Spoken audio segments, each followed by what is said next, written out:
ఈ ఐడియా నాకే కాదండి, మీకు కూడా ఖచ్చితంగా నచ్చుతుంది. లాస్ట్ వరకు చూసి ఎలా ఉందో కామెంట్ రాయడం మాత్రం మర్చిపోకండి. ఇలాంటి స్క్వేర్ టైప్ లో ఉన్న బాక్సెస్ అయితే మనకు ఏదో ఒక రూపంలో వస్తూ ఉంటాయి కదండీ. కొన్ని రోజులు వాడిన తర్వాత వీటిని అయితే పడేస్తూ ఉంటాము. అస్సలైతే పడేయకండి. దీన్ని ఇలా కూడా మనం అందంగా చేసేయొచ్చు. కేవలం పైన ఉన్న మూత మాత్రం తీసుకున్నాను. ఇప్పుడు అట్ట ముక్క తీసుకొని చూడండి. ఈ విధంగా స్క్వేర్ టైప్ లో అయితే లైన్స్ వేసుకుంటున్నాను. లైన్స్ వేసుకున్న తర్వాత కట్ చేసుకోవాలండి. ఇలాగ నేను 3 పీసెస్ అయితే కట్ చేసుకొని తీసుకున్నాను. కట్ చేసుకున్న తర్వాత చూడండి, దీనికైతే నేను బ్లాక్ పెయింట్ అయితే అప్లై చేసుకుంటున్నాను. అండ్ సేమ్ మూతకు కూడా విధంగా పైన మాత్రం బ్లాక్ పెయింట్ అయితే అప్లై చేసుకుంటున్నాను. మీకు కావాలంటే వేరే కలర్స్ కూడా అప్లై చేసుకోవచ్చు. మిడిల్ లో అయితే డిజైన్ వేసుకోవడానికి విధంగా అద్దాలు అయితే యూస్ చేస్తున్నానండి. మీకు కావాలంటే వైట్ పెయింట్ సహాయంతో కూడా డ్రాయింగ్ వేసుకోవచ్చు.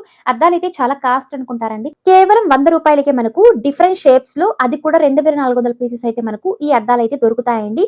అది కూడా తక్కువ కాస్ట్ లో. తప్పకుండా ట్రై చేయండి. ఇలాంటి డిఐవైస్ కి చాలా బాగుంటాయి. సైడ్ లో మరియు ఈ పీసెస్ కి వేసుకున్న తర్వాత వైట్ పెన్ సహాయంతో ఈ విధంగా లైన్స్ అయితే వేసుకున్నానండి. ఇప్పుడు సూది మరియు దారం తీసుకున్నాను. ఈ పీసెస్ కి అయితే ఈ విధంగా దారం సహాయంతో సెట్ చేసి కొన్ని పల్స్ తీసుకుని ఈ విధంగా పైన అయితే సెట్ చేసుకున్నాను. ఇప్పుడు మూత అయితే ఈ విధంగా రిటర్న్ చేసుకున్నాను. దీనైతే డైమండ్ షేప్ లో సెట్ చేసి దారాన్ని అయితే టేప్ సహాయంతో అంటించుకుంటున్నాను. పైన కూడా దారం అయితే ఈ విధంగా వేసుకోవాలి. అంతే అండి. ఇక దీన్ని మనం వాల్ డెకర్ చేసుకోవడమే. చూడడానికి చాలా క్లాసీగా ట్రెడిషనల్ గా ఉంది. ఇలాంటి ఐడియాస్ మనం బయట కూడా తీసేటప్పుడు అస్సలు దొరకవండి. ఇంట్లో ఉన్న వేస్ట్ ప్లాస్టిక్ ముద్దలతో ఇంత అందంగా చేసుకోవచ్చు అనమాట. నాకైతే చాలా బాగా నచ్చిందండి. మీకు ఎలా ఉందో కమెంట్ రాయడం మాత్రం మర్చిపోకండి.